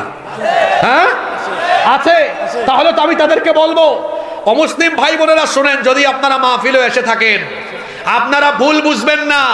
মায়ের কোলে শিশু যেমন নিরাপদ, ইসলামী রাষ্ট্রে মুসলমানদের কাছে অমুসলিমরাও তেমন নিরাপদ। এই দেশে আপনাদেরকে নিয়ে 54 বছর ধরে অনেকে রাজনীতির নামে অপরাজনীতি করে আপনাদেরকে তারা বলি দিয়েছে। কিন্তু যদি এই দেশে রাষ্ট্র পরিচালনার দায়িত্ব আলেম উলামারা পান, যদি রাষ্ট্র পরিচালনার দায়িত্ব কুরআনওয়ালারা পায়, আপনাদের বাড়ি ঘর উপাসনালয় সহ আপনাদের সবকিছু নিরাপত্তার দায়িত্ব মুসলমানরা গ্রহণ করবে। কারণ আমরা অমুসলিমদেরকে সবার আগে মানুষ মনে করি। সবার আগে কি মনে করি? মানুষ মনে করি। তিনি এই দেশের নাগরিক, আপনি এই দেশের নাগরিক হিসাবে যত নাগরিক সুবিধা সাংবিধানিকভাবে আপনার পাওয়ার কথা, সব নাগরিক অধিকার আপনাকে দেওয়া হবে। আপনার কোনো অধিকার খর্ব করা হবে না। ইসলাম কোরআন আমাদেরকে এটা শিক্ষা দেয় না, বরং কোরআন আমাদেরকে শিক্ষা দিয়েছে কোনো অমুসলিমের দেবতাকে গালি দিও না, তাদের উপাসনালয়ে হামলা চালায়ও না, তাদের অধিকার হরণ করো না, তাদের উপর জুলুম করো না, বরং তাদের সাথে মানবিক আচরণ করো, তাদের সাথে অসুন্দর আচরণ করো না। পাশের দেশ থেকে মাঝে মাঝে বলা হয় যে বাংলাদেশে নাকি মৌলবাদ কায়েম হয়ে গেছে, এই দেশে নাকি অমুসলিমরা নিরাপদ না। দাদা বাবুদেরকে বলবো, নিজের চরকায় তেল দাও, সম্প্রীতি আমাদেরকে শিখাও। এই দেশে হিন্দু মুসলিম বৌদ্ধ খ্রিস্টান আমরা একসাথে বসবাস করি। এই দেশে রোজা পূজা একসাথে হয়েছে একই সময়ে, কিন্তু কোনো মারামারি হয় নাই। কিন্তু তোমরা যে আমাদেরকে সাম্প্রদায়িক সম্প্রীতির সবক দাও, কোন মুখে সবক দাও? আয়নার সামনে একটু তাকিয়ে দেখো, তোমাদের হাত কাশ্মীরি মুসলিম মুসলমানদের রক্তে রঞ্জিত হয়ে গিয়েছে, এবং তোমরা সেই পরিমাণ অসভ্য মানুষ যারা কিনা আমাদের শত শত বছরের ঐতিহ্য বাবরি মসজিদ দখল করে রাম মন্দির বানিয়ে পৃথিবীর 200 কোটি মুসলমানদের কলিজায় আগুন লাগাই দিয়েছো। এই দেশে কোনো মুসলমান, বাংলাদেশে কোনো মুসলমান হিন্দুর মন্দির দখল করেছে? কথা বলেন না কেন? দখল করেছে? কোনোদিন দখল করবে? বরং উল্টা হবে। হিন্দুদের মন্দির প্রয়োজনে পাহারা দিতে হলে আমরা নিরাপত্তা দান করব। এটা সাম্প্রদায়িক সম্প্রীতির বাংলাদেশ। এখানে আমরা মুসলিম অমুসলিম সবাই মিলেমিশে আছি, মিলেমিশে থাকবো। এই বন্ধনে কেউ ফাটল ধরাতে পারবে? তাহলে 3 নাম্বার বলছিলাম অমুসলিম, 3 নাম্বার বলছিলাম মুশরিকদেরকে, কাফিরদেরকে যেই ব্যক্তি কাফির মনে করে না তার ঈমান আর থাকে না। নাম্বার 4, 4 নাম্বার, যদি কোনো ব্যক্তি মুহাম্মাদুর রাসূলুল্লাহ সাল্লাল্লাহু আলাইহি ওয়াসাল্লামের আনিত জীবন ব্যবস্থার চাইতে অন্য কোনো জীবন ব্যবস্থাকে পরিপূর্ণ কিংবা আল্লাহর আইনের পরিবর্তে অন্য কোনো আইনকে উত্তম মনে করে সে আর মুসলমান থাকতে পারে? এই যুবক ভাইয়েরা, সম্মানিত পিতৃতুল্য চাচারা, আপনারা ঘুমাই গেছেন নাকি? বাবারা এই কথাগুলো শুনেন। 4 নাম্বার পয়েন্ট থেকে সবগুলো পয়েন্ট বড় সেনসিটিভ। কথাটা কি বললাম? আবারও বলছি, যেই ব্যক্তি আল্লাহর আইনের পরিবর্তে অন্য কোনো আইনকে উত্তম মনে করে তার ঈমান থাকে? তার ঈমান থাকে না। এমনকি যেই ব্যক্তি আল্লাহর দেওয়া বিধান বাদ দিয়ে মানুষের তৈরি করা আইন দিয়ে বিচার ফয়সালা আরম্ভ করে তারও ঈমান থাকে, সে যদি এটাকে উত্তম মনে করে চালাতে থাকে। এমনকি কেউ যদি মনে করে ইসলামের বিধানগুলো অচল, 21 শতাব্দীতে 1500 বছর আগে নাজিল হওয়া কোরআনের এই আইন এখন আর চলতে পারে না, এটা ব্যাকডেটেড, নাউজুবিল্লাহ, তার আর ঈমান থাকতে পারে? অনেকে মনে করে, এখনো আপনারা টেলিভিশনে বক্তব্য শুনবেন, অনেকে বলে কয় ইসলাম দিয়ে দেশ চললে জাতি নাকি পিছিয়ে যাবে। 54 বছর আমরা বহুত আগাইছি। চোর চামারেরা চুরি ডাকাতি করতে করতে, দুর্নীতি করতে করতে বাংলাদেশটা শেষ করে ফেলেছে। এরা আবার বলে কি? বলে আল্লাহর বিধান দিয়ে সমাজ রাষ্ট্র পরিচালিত হলে জাতি নাকি পিছিয়ে পড়বে। বলেন, জাতি কি পিছিয়ে পড়বে না এগিয়ে যাবে? যত মুসলমান এখানে আছেন, পরবর্তীতে যারা ইউটিউবে বা ইন্টারনেটে শুনবেন, সবাইকে বলছি, আল্লাহর দেওয়া এই বিধানের পরিবর্তে কেউ যদি অন্য কোনো বিধানকে উত্তম মনে করে, তার আর ঈমান থাকে না। এই কথাগুলো আমার না। রব্বুল আলামিন কোরআনে কারীমের 33 নম্বর সূরা, আমি সূরা নাম্বার আয়াত নাম্বার বলে দিচ্ছি, বাড়ি গিয়ে মিলায় ফেলবেন।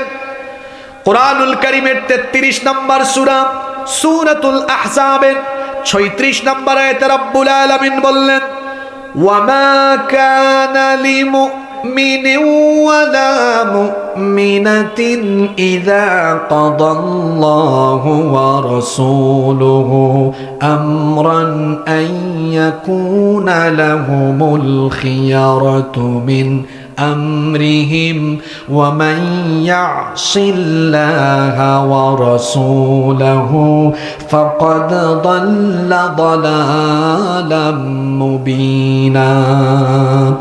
রব্বুল আলামিন বলছেন, আল্লাহ এবং রাসূলের তরফ থেকে নির্দেশ আসার পরে কোনো মুমিন পুরুষ বা মুমিনা নারী নিজের ইখতিয়ার ইচ্ছা মতো আর চলতে পারে না।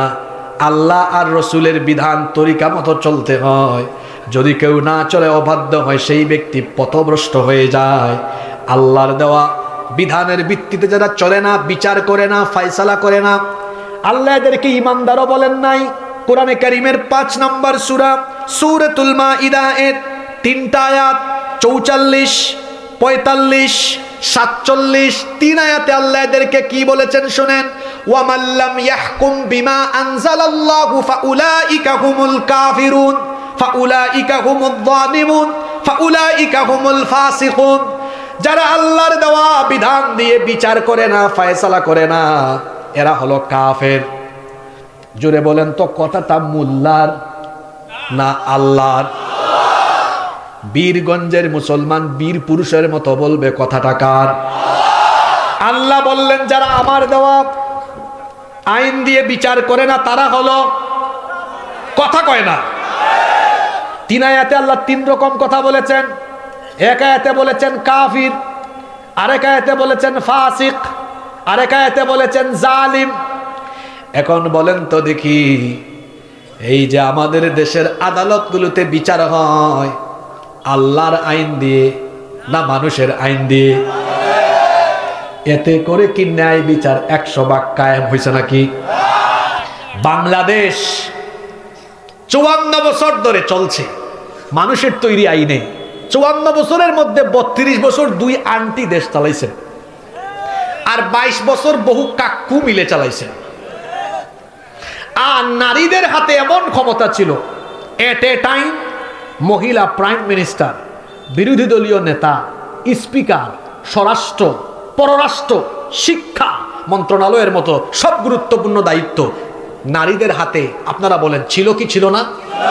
নারীরা এত ক্ষমতা পাইয়া এই দেশে নারী নির্যাতন, নিপীড়ন, ধর্ষণ বন্ধ করতে পেরেছে না বেড়েছে? আর কাকুদের 22 বছর মিলান হইল 54 বছরে সব মিলে মানুষের তৈরি আইন চালাতে চালাতে দেশে কি নারী নির্যাতন, নিপীড়ন বন্ধ হয়েছে নাকি? গত বছর কি হলো? মাগুরায় ছোট্ট একটা মেয়ে, 8 বছর বয়স, তার নাম মনে আছে আপনাদের? আসিয়া। এক পরিবারের 3 নরপিশাচ মিলে আমার বোনটির উপর পাশবিকতা চালালো। আমার বোন হাসপাতালে কয়েকদিন কষ্ট পেয়ে পেয়ে দুনিয়া থেকে বিদায় নিল। তার কবরে ঘাস উঠে গেছে, কিন্তু তার ধর্ষণকারীরা এখনো বেঁচে আছে না নাই? আপনাদের দেশের আদালতে কার আইন? কথা বলে না, কার আইন?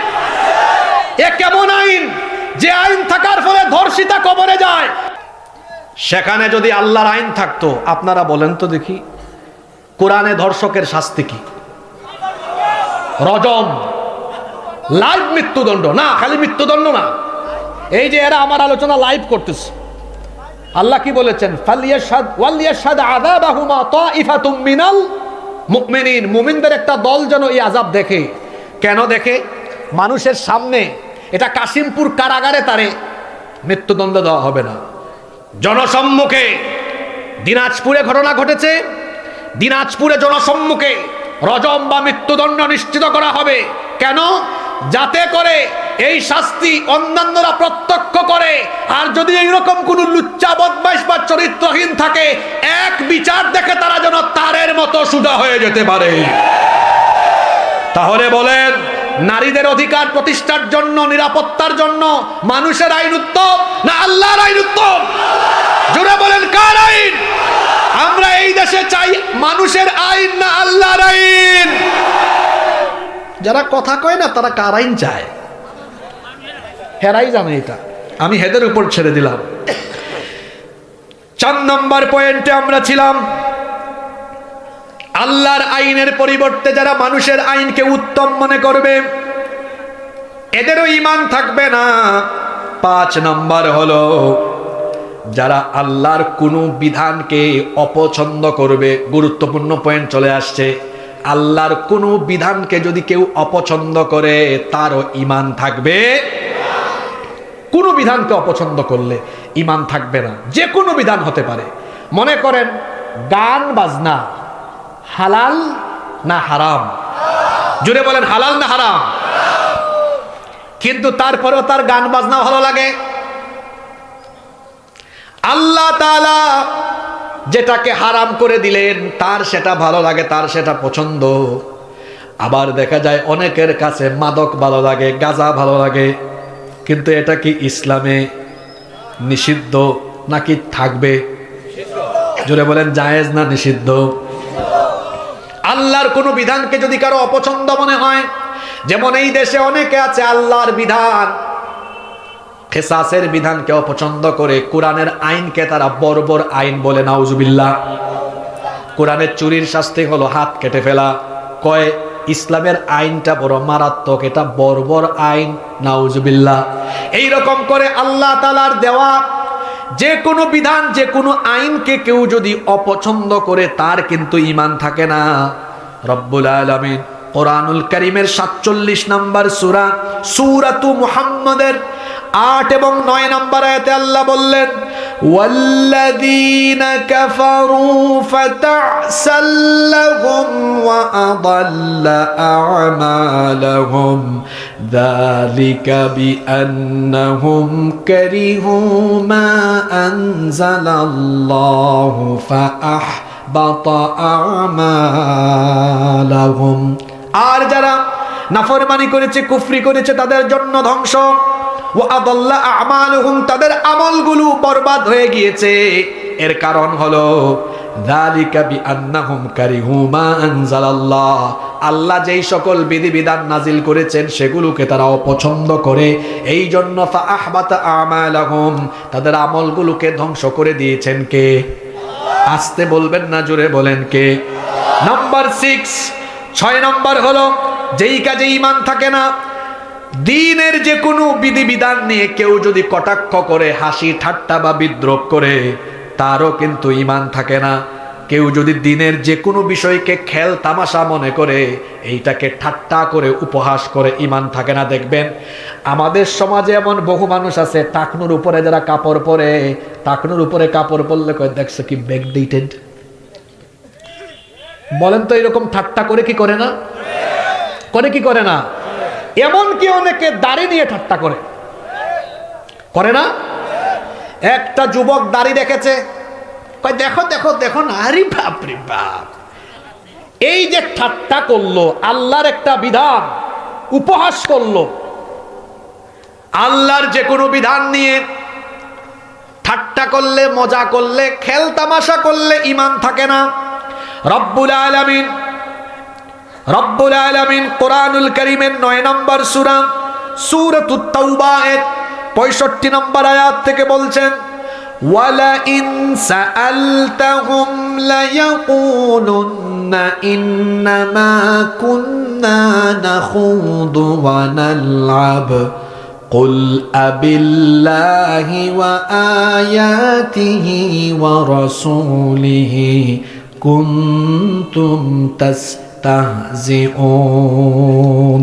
আল্লাহ তাআলা বলছেন, আর তাদেরকে যদি আপনি জিজ্ঞেস করেন, ও নবী, অবশ্যই তারা বলবে ইন্নামা কুন্না নাখুদু ওয়া নালআব, আমরা দ্বীনের বহু বিষয় নিয়ে খেল তামাশা করি, ঠাট্টা করি। আপনি বলেন কুল আবিল্লাহি ওয়া আয়াতিহি ওয়া রাসূলিহি কুনতুম তাস্তাহজিউন।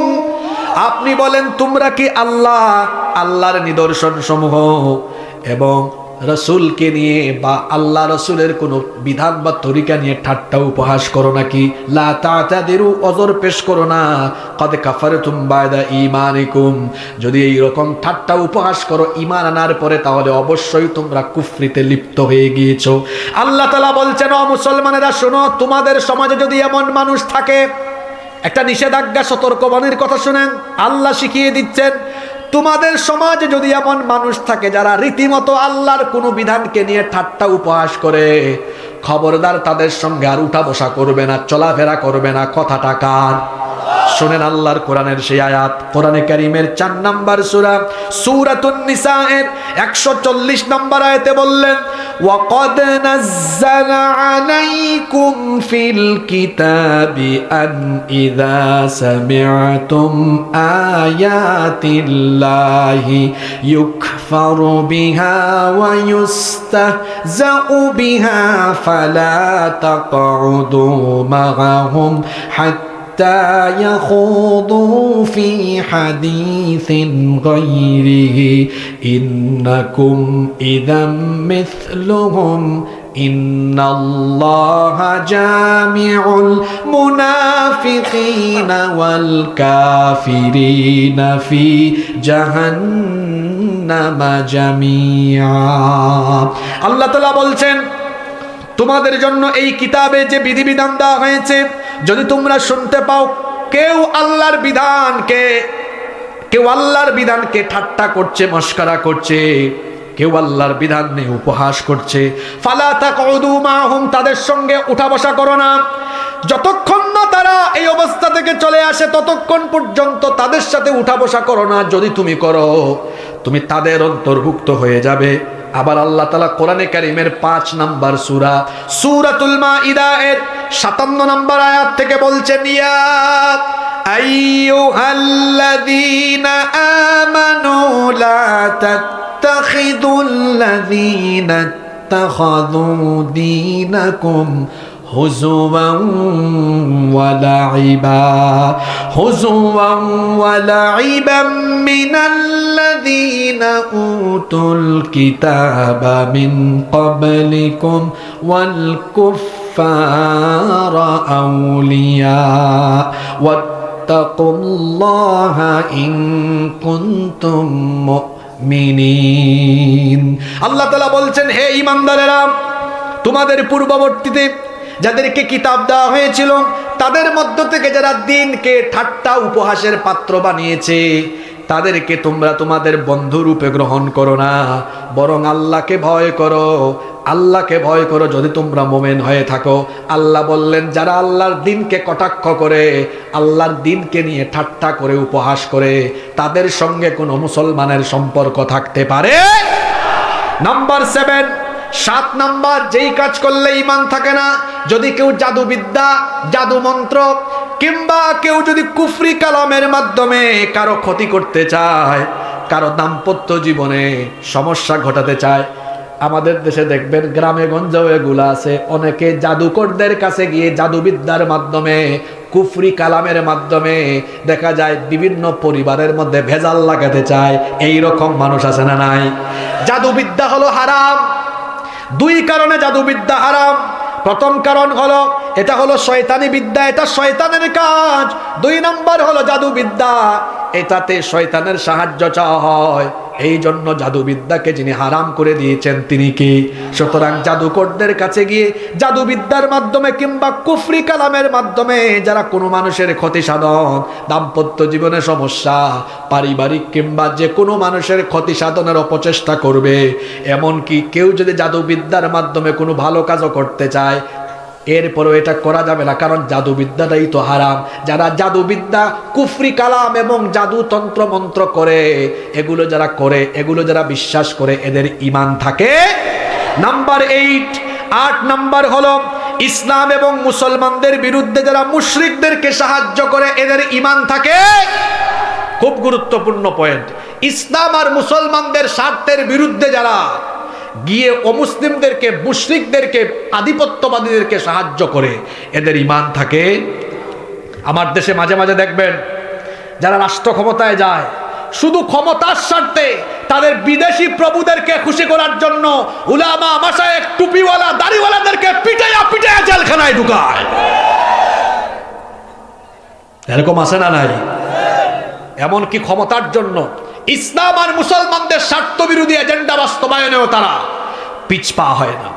আল্লাহ বলছেন, যারা ইসলাম আর মুসলমানদের স্বার্থের বিরুদ্ধে কাজ করবে এদেরকে সহযোগিতাও করো না, এমনকি এদেরকে তোমাদের হৃদয়ের বন্ধুও বানিও না। নিষেধ করে দিয়েছেন কে? এমনকি নিজের ভাই, নিজের বাপও যদি ইমানের চাইতে কুফরিকে প্রাধান্য দেয়, তাহলে নিজের বাপ হোক, ভাই হোক, তাকেও সেই সময় কোনো সহযোগিতা করা যাবে।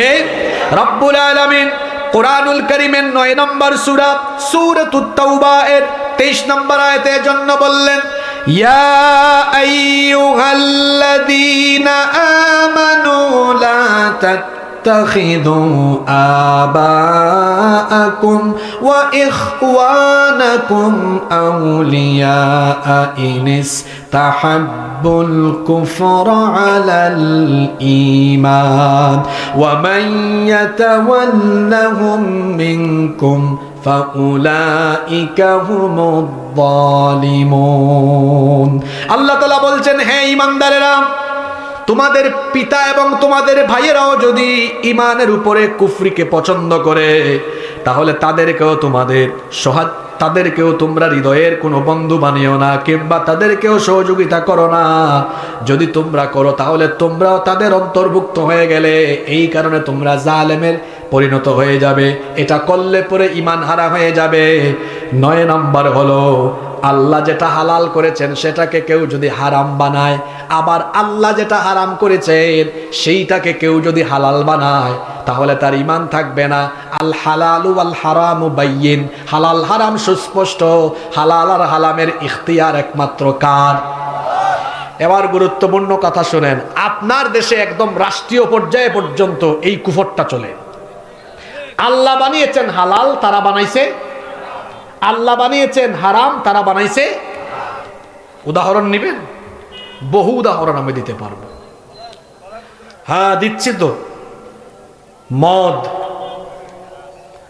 আল্লাহ কি করেছেন? কথা বলেন না কেন? আপনার দেশের সরকার কি এটাকে হারাম করছে নাকি? একটু ঢাকায় যান, দেখবেন মাদক নিয়ন্ত্রণ অধিদপ্তরের পারমিশন নিয়ে লাইসেন্স করা বহু দোকান আছে, এয়ারপোর্টেও আছে। আর নামটা দেখছেন? মাদক নিয়ন্ত্রণ, মানে নিয়ন্ত্রিত মাত্রায় তারা খাওয়াবে। অথচ এটার নাম হওয়া দরকার ছিল মাদক নির্মূল অধিদপ্তর। মাদক আমার যুব সমাজকে শেষ করে দিচ্ছে।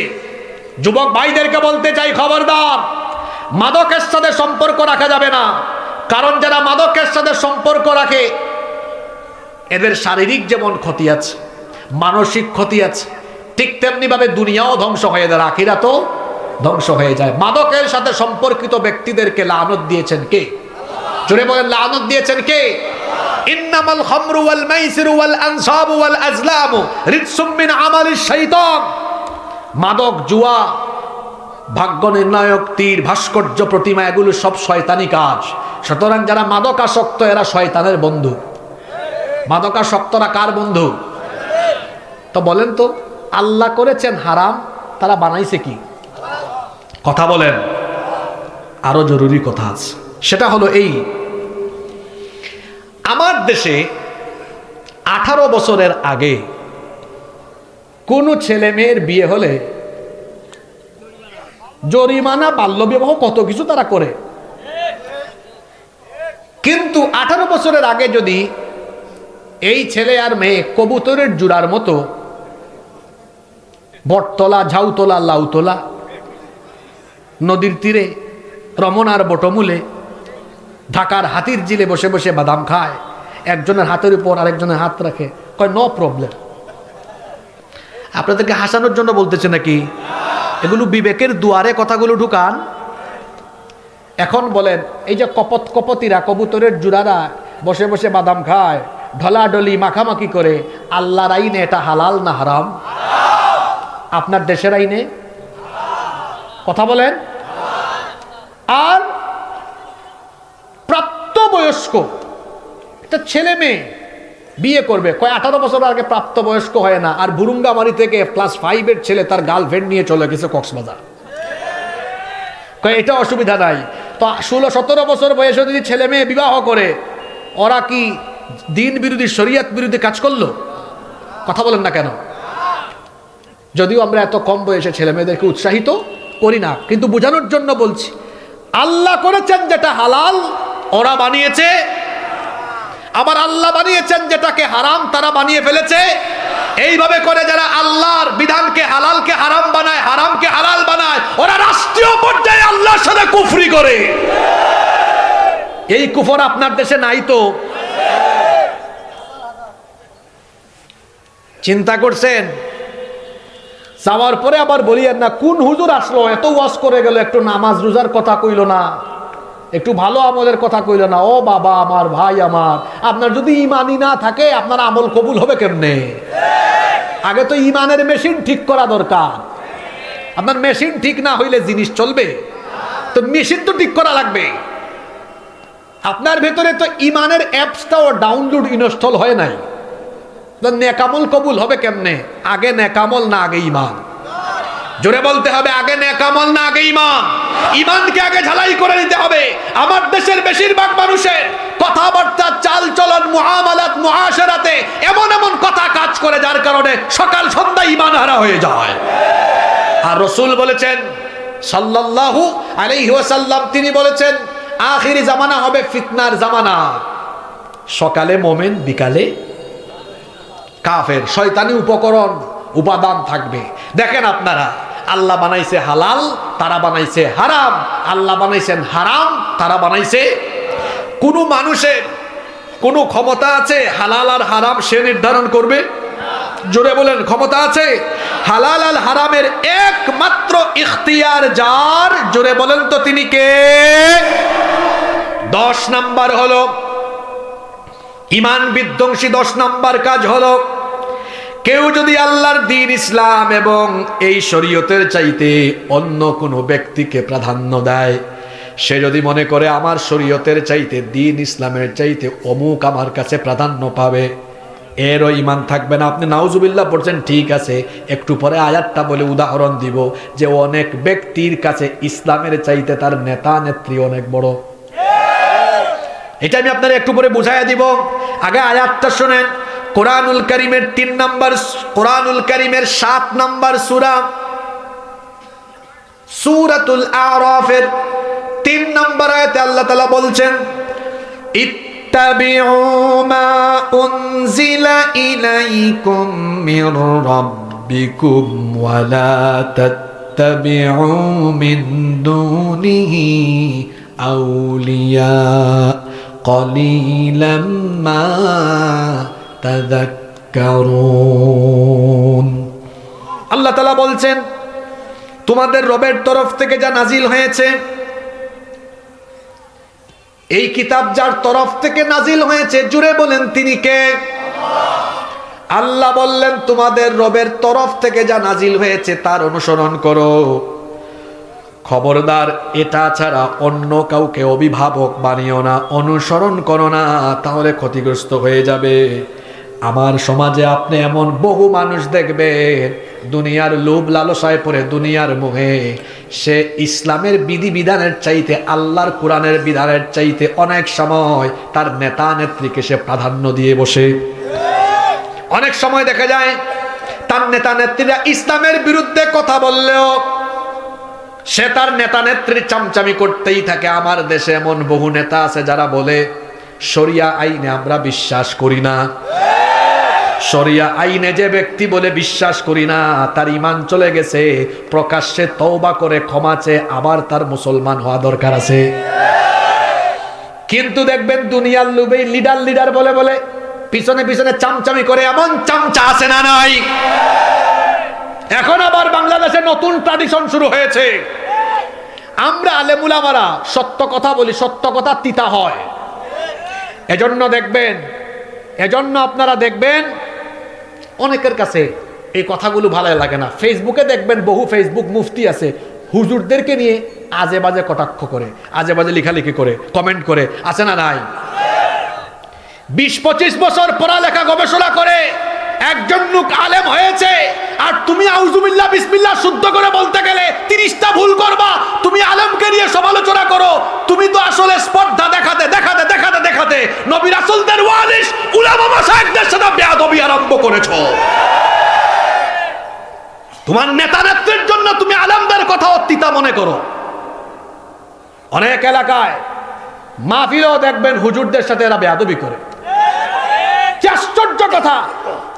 আমরা কি কোনো নেতা নেত্রীর দালালি করি? আমি এখানে 1.5 ঘন্টা বক্তব্য রাখলাম, কোনো একটা দলের নাম নিয়ে, কোনো নেতা নেত্রীর নাম নিয়ে তাদের পক্ষে কি সাফাই গেয়েছি? আমরা কোনো নেতা নেত্রীর পূজা করি না, আমরা কারো অন্ধ অনুসারী নই। আমরা মানুষকে ডাকি একমাত্র আল্লাহর দিকে, আর ডাকি মদিনাওয়ালা নবী করিম সাল্লাল্লাহু আলাইহি সাল্লামের দিকে।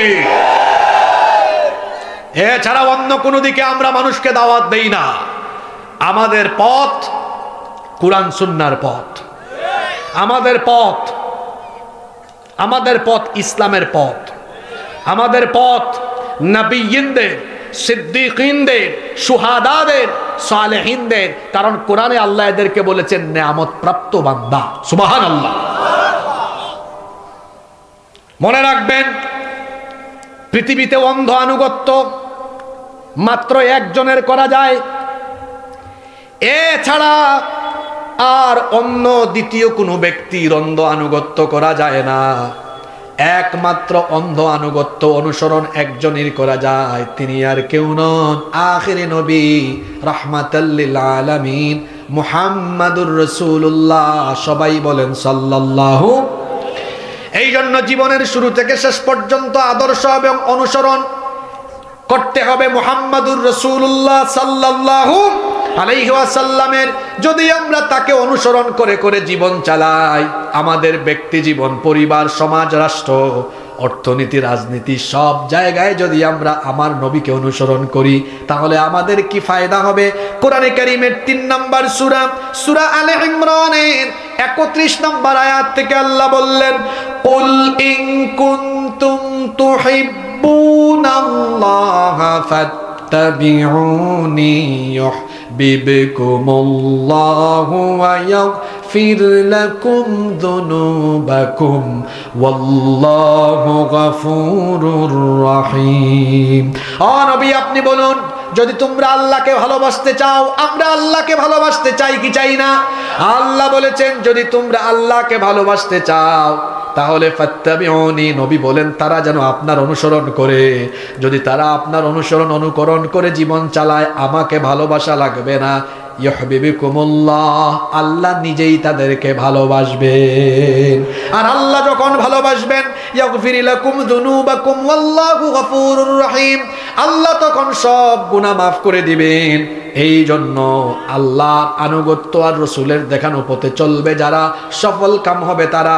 আল্লাহর জন্য পরের আয়াতে বললেন, কুল আতিউল্লাহা ওয়ার রাসূল ফাইন তাওয়াল্লাউ ফাইন্নাল্লাহা লা ইউহিব্বুল কাফিরিন।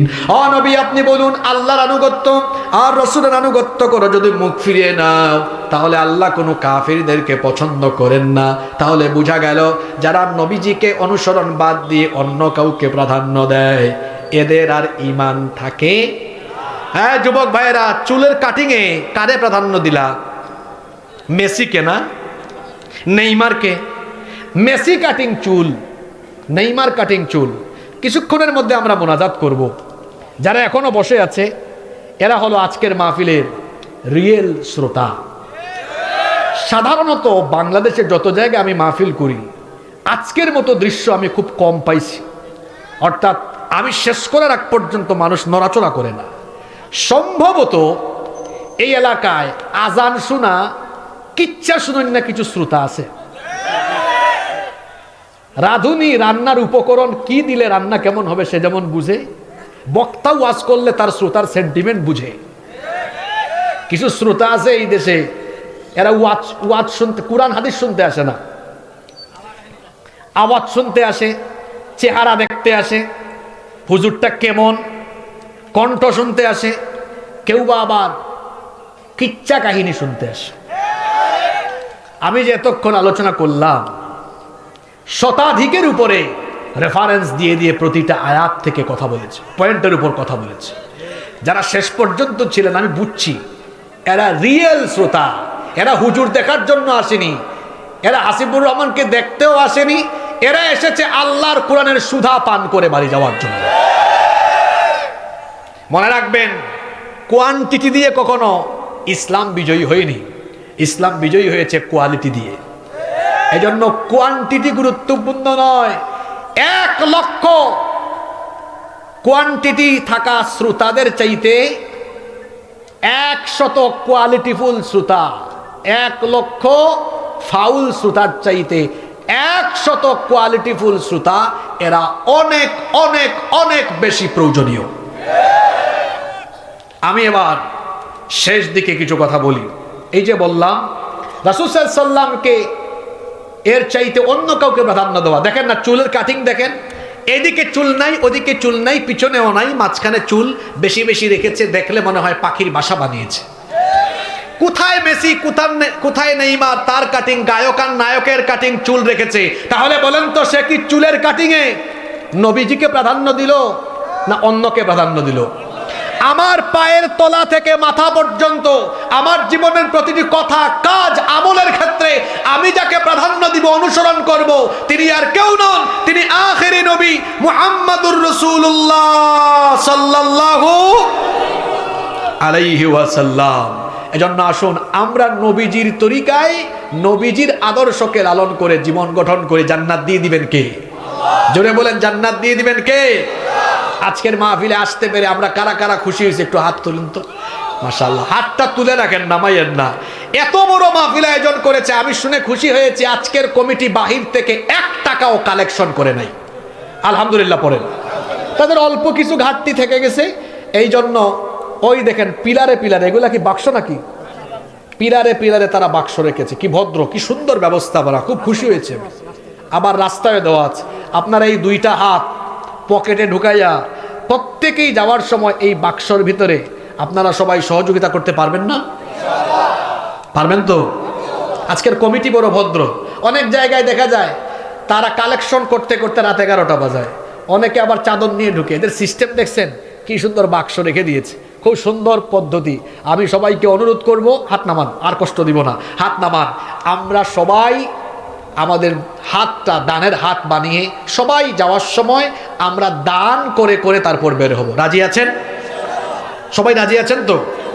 মাহফিল কমিটির সম্মানিত সভাপতি সাহেবের কোনো বক্তব্য থাকলে আমরা শুনবো, না থাকলে সরাসরি আমরা মোনাজাতে চলে যাব। সভাপতি সাহেব চলে গেছেন। আচ্ছা, এখানে একটা নোটিশ এসেছে। আজকের তাফসিরুল কোরআন মাহফিলে উপস্থিত থাকার সম্মতি জ্ঞাপন করেছিলেন বাংলাদেশ জামাতে ইসলামে মনোনীত দিনাজপুর 1 আসনের এমপি প্রার্থী জনাব মোহাম্মদ মতিউর রহমান। হঠাৎ করে কেন্দ্রীয় প্রোগ্রাম থাকার কারণে তিনি আসতে পারেননি। তিনি এজন্য আপনাদের কাছে ক্ষমা সুন্দর দৃষ্টিতে বিষয়টি দেখার জন্য অনুরোধ করেছেন। তিনি আপনাদেরকে সালাম পৌঁছে দিয়েছেন। তাহলে আর কারো কোনো কথা আছে ইন্তেজামিয়া কমিটির? বহু নাত আলোচনায় হয়ে গিয়েছে, ঠান্ডা কুয়াশা পড়ছে, বসেন। আল্লাহুম্মা আমিন। আলহামদুলিল্লাহি রাব্বিল আলামিন والصلاة والسلام على أشرف الأنبياء والمرسلين ربنا ظلمنا أنفسنا وإن لم تغفر لنا وترحمنا